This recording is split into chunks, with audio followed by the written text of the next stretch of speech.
What's up, everybody? Welcome to BCM Reviews. I'm your host, Brian. I'm coming at you with a spoiler review of The Last of Us Season 2 premiere episode titled Future Days. As someone who's already familiar with the games, this episode follows some of the same story beats as the games, but the showrunners, writers Neil Druckmann and Craig Mazin, have decided to add more story than in the game it's based on. We go back to the end of Season 1, with Ellie asking Joel if everything he's told her about the Fireflies is true, to which Joel lies. Then we cut to the giraffes, that we saw in Season 1, which are used as at least in my opinion, are used as a way to create clever juxtaposition between Abby and Ellie, where the giraffes are meant to remind us of Ellie's youthful innocence as opposed to Abby's. It is used as a way to let us know that her innocence has been destroyed by Joel's actions in Season 1. We meet Kaitlyn Dever as Abby Anderson, where she and her friends are burying the remaining Fireflies, and we get Kaitlyn Dever channeling her inner Clint Eastwood by saying, Wait. What? When we kill him, we kill him slowly.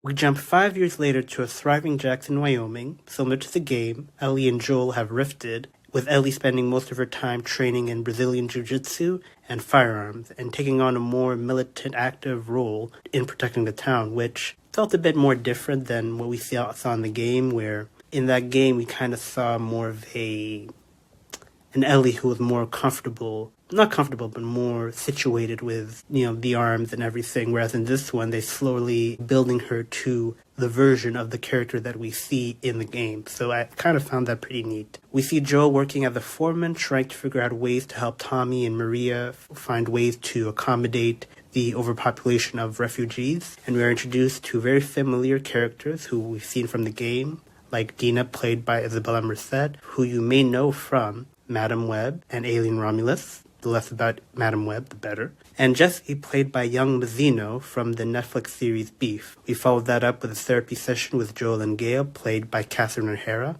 Joel tries to play off her rift with Ellie like a normal father and daughter rift, but Gail is not buying that for 1 second, to which leads her to confess how much she hates Joel because he killed her husband Eugene. We learn more about Eugene in the game, specifically as someone who worked with Tommy, who will be played by Joe Pantoliano, and I'm assuming we will have some sort of flashback episode into what was the rift between, or at least why did Joel kill Eugene. We end the therapy session with Joel asking if he hurt Ellie, and Pedro, as always, gives us an incredible performance by responding with,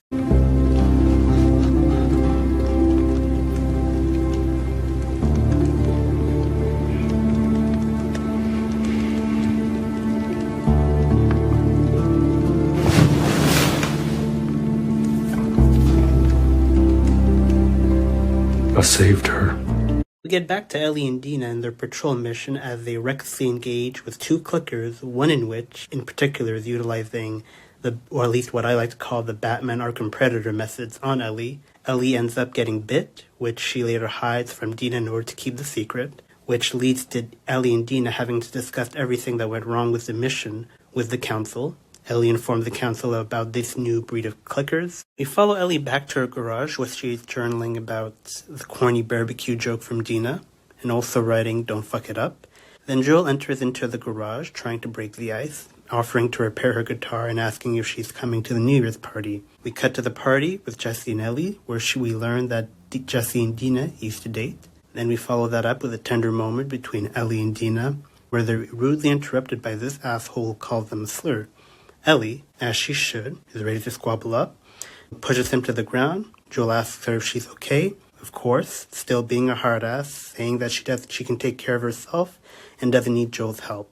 To close the episode off, we have many nods to the game, where Joel is playing the guitar on the bench, and Ellie stares at Joel, and Ellie just suddenly walks away, which, a little warning for those who haven't played the game, it's going to be a tough one, so bring your tissues. We end with something very new, which I don't think they've done this in the games, but then again, it's been a while, but we end with something new where they tease that the fungus has infiltrated the town, and Abby and her friends have found Jackson, and she's about to go golfing. For those who've played the game, You know what that means. Now, my closing thoughts on this episode is that I love this episode. It's not as big as and bombastic as the first episode with, how can you say, the entire world shutting down and everything. There's a slow build to things, and I'm getting the impression that with this season, there's somewhat of a snowball effect where they're slowly building to the events that we know of the game. So honestly, I'm very excited, and I think that it will leave us in emotional damage as the weeks go by. So please share your thoughts, comments. Don't forget to leave a like, subscribe. Please share this video and look out for more content like this, and thank you.